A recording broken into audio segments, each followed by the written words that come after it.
In today's video, I'm going to teach you how to create item groups in Zoho Inventory. Item groups are a great way to organize similar products that have small variations, like size, color, or style. Instead of creating separate items for each variation, you can group them together. This keeps your inventory cleaner, makes reporting easier, and speeds up your invoicing and sales process. Let's get started inside Zoho Inventory.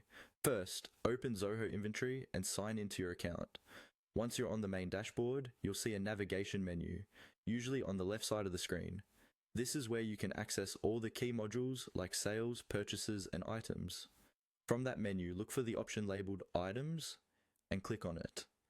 The Items section is where all of your products and services live. If you already have individual items set up, you'll see them listed here. Don't worry if your list looks different. That just depends on how much you've already configured in your account. Inside the Items module, look for a tab or option called Item Groups. Go ahead and click on Item Groups.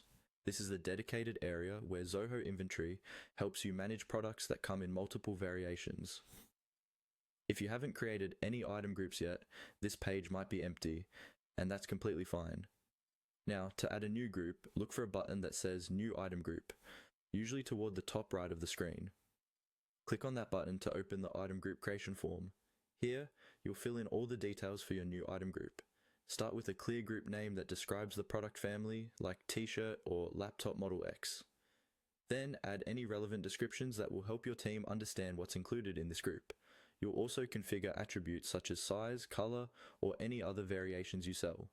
Take a moment to review fields like tax, pricing, and accounts to make sure they match how you want to track and sell this group. The more accurate your setup here, the smoother your sales and inventory tracking will be later.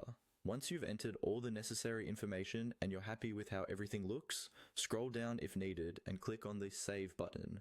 Zoho Inventory will create your new item group and you'll be taken back to the item groups page where you can see it listed and start using it in your transactions.